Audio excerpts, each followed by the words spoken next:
디도서 3장 3절에서 8절의 말씀까지 보도록 하겠습니다.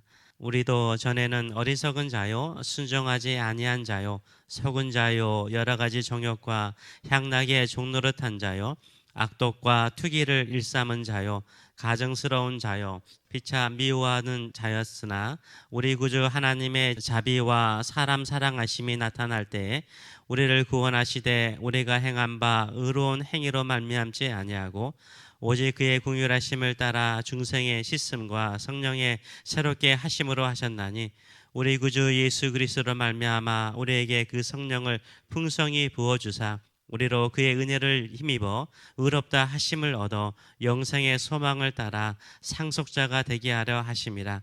이 말이 미쁘도다 원하건대 너는 이 여러 것에 대하여 굳세게 말하라.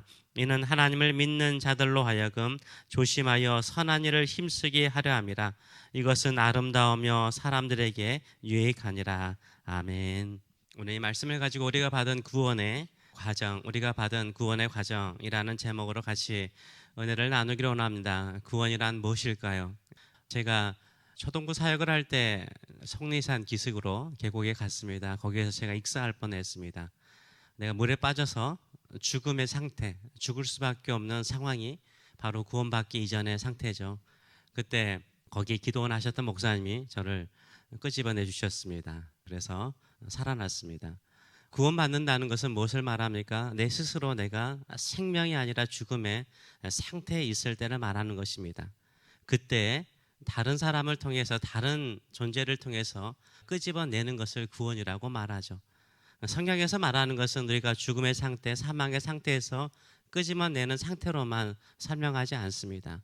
우리가 받은 구원은 무엇입니까? 그 죽음의 상태에서 살려내어서 하나님의 선한 목적과 뜻으로 쓰임받는 것까지 바로 구원의 과정으로 설명을 하고 있는 것입니다. 복음이란 무엇입니까? 복음은 하나님께서 우리를 구원하셨다라는 것입니다. 5절의 말씀을 보게 되면 그가 우리를 구원하시되, 이게 이 지금까지 읽었던 오늘 본문의 주 동사죠. 구원하셨다는 거예요. 하나님께서 우리를 구원하신 것이 복음인 줄 믿습니다. 우리 스스로 구원받을 수 없을 때 하나님께서 우리를 구원하셨습니다. 어디에서 구원하셨습니까? 우리가 이 땅에 살아가면서 죄의 상태, 죄로 인하여서 깨어진 상태에서 우리를 구원하셨습니다. 우리는 어떤 상태였냐라고 3절은 이렇게 말하고 있습니다. 우리도 전에는 구원받기 이전을 말하는 거죠. 구원받기 이전에는 어떤 상태에 있었습니까? 3절의 말씀을 보게 되면 우리도 전에는 어리석은 자요 순종하지 아니한 자요 속은 자요 여러 가지 정욕과 향락의 종노릇한 자요 악독과 투기를 일삼은 자요 가증스러운 자요 피차 미워한 자였다라고 설명을 하고 있습니다.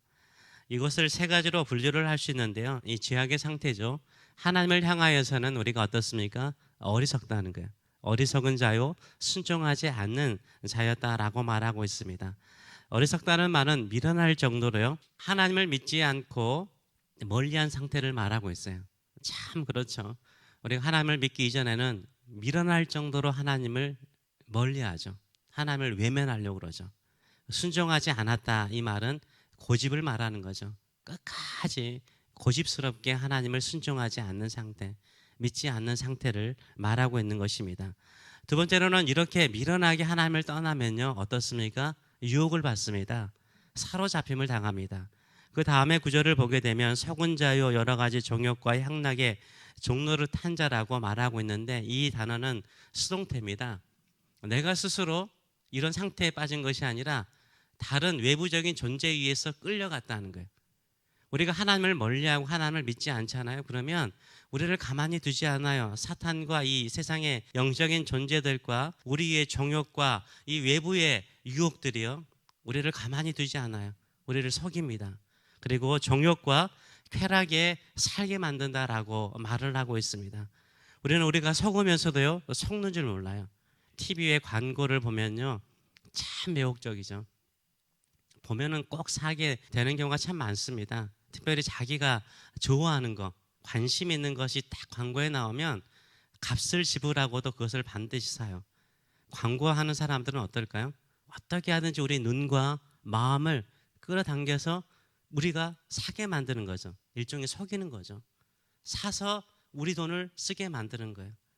이게 세상의 모든 기업이라든가 사람들의 마음이죠.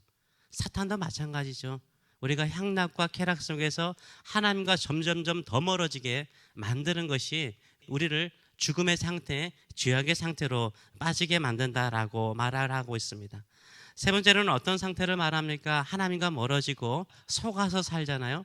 향락을 따라 살잖아요. 정욕을 따라 살잖아요. 그러면 인간의 관계가 깨어지는 거예요. 악독과 투기, 이 악독이라는 것은 뭡니까? 악한 말을 하는 거예요. 아이들이 말하는 curse, 저주한다는 말을 쓰잖아요. 그 말입니다. 우리가 사람과 관계가 나빠지면 그 사람에 대해서 악한 말, 나쁜 말, 저주의 말을 하게 되는 거죠. 투기하죠. 시기 질투하죠. 그리고 가증스럽고 미워한다고 말해요. 이거는 미워하기도 하고 미움을 받는 상태를 말하는 거죠. 이렇게 하나님을 멀리하고 우리가 하나님을 믿기 이전에는요, 계속해서 인간의 관계가 어땠습니까? 미워하고 미움을 받는 깨어진 관계였다라고 말을 하고 있어요. 근데 하나님께서 우리를 구원하셨습니다. 어떤 상태에서 구원하셨다고요? 이런 상태에서 우리를 구원하셨어요. 이렇게 하나님과 멀어진 상태에서 우리를 구원하셔서 하나님의 상속자가 되게 하셨어요. 세상의 쾌락과 향락에 끌려다니는 종노릇한 상태에서 어떻게 하셨어요? 영생의 소망을 갖게 하셨어요. 영생의 소망을 갖게 하셨다라고 설명을 하고 있어요. 우리가 어제 말씀을 2절에서 나눈 것처럼 인간관계가 깨졌는데 우리는 이제 아무도 비방하지 않아요. 다투지 않아요. 시기 질투하지 않아요. 오히려 관용해요. 모든 사람에게 부드러움으로 온유함으로 대하는 사람이 되었다라고 설명을 하고 있습니다.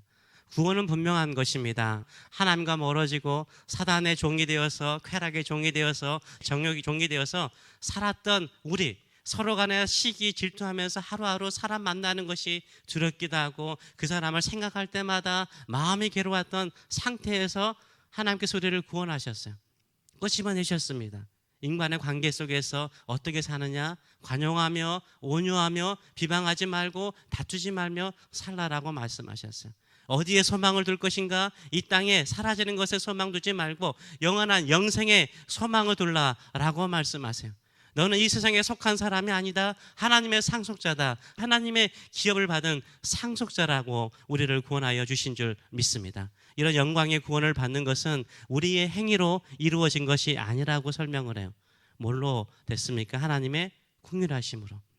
하나님의 전적인 은혜로 구원받은 줄 믿습니다. 이 구원의 영광을 기뻐하시는 저와 여러분 되시길 축원합니다. 하나님께서 우리를 그렇게 구원하셨어요. 그런데 이 구원의 과정에 역사하신 분이 계세요. 누구죠? 성령이세요. 성령께서 우리를 구원하시고 우리를 씻어주셨다라고 설명하고 있습니다. 5절의 말씀을 보게 되면 우리를 구원하시되 우리가 행한 바 의로운 행위로 말미암지 아니하고 오직 그의 긍휼하심을 따라 중생의 씻음과 성령의 새롭게 하심으로 하셨나니 우리 구주 예수 그리스도로 말미암아 우리에게 그 성령을 풍성하게 부어주사 우리로 그의 은혜를 힘입어 의롭다 하심을 얻어 영생의 소망을 따라 상속자가 되게 하려 하심이라라고 설명을 하고 있습니다. 결국 우리가 생명을 얻는 것은 뭡니까? 성령을 통해서 이루어진 거죠. 성령께서 우리 안에 임하신 것 자체가 은혜죠. 전적인 은혜요. 우리가 예수님을 믿고 있는 것 자체가요, 은혜예요. 우리가 예수님을 내가 스스로 영접한 것처럼 보이지만요, 아니죠. 우리는 이미 영적으로 죽은 상태였어요. 성령께서 우리의 영혼을 살리셨어요. 그래서 예수를 믿으라는 그 음성을 듣고요, 반응하게 만드셨어요. 죽은 존재가 어떻게 반응할 수 있어요? 반응할 수 없죠. 성령께서 우리를 살려내셨어요. 우리를 죽음에서 살려내셨어요. 우리의 모든 죄악을 씻으셨어요. 우리의 더러운 귀를 씻으셨어요. 우리의 마음을 씻겨주셨어요. 그리고 복음을 듣게 하셨어요. 예수를 믿게 하셨어요. 이제는 그 의롭게 하신 그 은혜를 늘 기억하며 감사함으로 살아가시는 저와 여러분 되시길 축원합니다. 그래서 우리는 이전으로 돌아가면 안 돼요. 옛날에 영화나 드라마를 보게 되면 그런 내용이 나오잖아요. 막 사람을 포로를 끌고 가다 보면은 그 사람이 이제 병들었어요. 걷지를 못해요. 살 수가 없어요. 그럼 어떻습니까? 버리죠. 어떤 사람을 시궁창에 버렸어요. 죽으려면 죽어라 하고 시궁창에 버렸어요. 근데 그 동네에 살던 사람들이요, 시궁창에 빠져 죽어가는 그 사람을 끄집어내었어요. 그리고 그 사람을 씻기고 먹을 것을 주어서 회복시켰어요. 이게 우리의 모습이었던 거죠. 우리도 사단에 끌려서요, 이미 죽은 목숨이었어요. 그런데 주님께서요, 우리를 불쌍히 여기셔서 끄집어내시고 씻기시고 옷을 입히시고 먹이시고 구원하셨어요. 그리고 난 다음에 어떻게 하셨어요? 우리를 자녀로 삼으셨어요. 이 은혜를 늘 기억하며 이제는 시궁창의 삶이 아니라 새로운 소망의 삶, 상속자의 삶을 살아가시는 저와 여러분 되시길 축원합니다. 기도하겠습니다. 살아계신 하나님 아버지, 세상은 우리를 가만히 두지 않습니다. 너 예전에 나의 종이었잖아. 너 내가 하라는 대로 했잖아. 왜 새롭게 살려고 그러니? 옛날이 좋았잖아. 세상은 우리를 끊임없이 유혹합니다. 미혹합니다. 은혜를 받은 자가 되었고 구원받은 자가 되었고 성령의 새롭게 하심으로 은혜를 입은 자가 되었음에도 불구하고 끊임없이 세상은 속입니다. 너 아직도 너의 정욕이 남아있잖아. 욕망이 남아있잖아. 우리를 속입니다. 주여, 우리 스스로 이것을 이겨낼 힘이 없습니다. 구원도 성령을 통해서 받은 것처럼 주님 다시 만날 때까지, 주님께 갈 때까지 우리가 걸어가는 삶의 과정에도 주님 없이는 살아갈 수 없습니다. 주님, 우리의 힘이 되어 주셔서 사단과 악한 영과 이 세상의 모든 유혹을 이길 수 있도록 우리의 힘이 되어 주시옵소서. 우리의 지혜가 되어 주시옵소서. 우리의 능력이 되어 주시옵소서. 영생의 소망을 가지고 기쁨으로 관용하며 자비를 베풀며 생명을 전하는 저희들의 삶들이 될 수 있도록 축복하여 주시옵소서. 오늘도 이 새벽을 깨우며 나갑니다. 약하기 때문입니다. 연약하기 때문입니다. 주의 도우심을 잊기를 원합니다. 성령이시여 임하소서, 역사하소서, 깨우치소서, 힘을 주소서, 능력을 주소서. 성령과 함께 나가며 승리하는 저들의 삶들이 될 수 있도록 축복하여 주시옵소서. 감사드리며 예수님의 이름으로 기도하옵나이다. 아멘.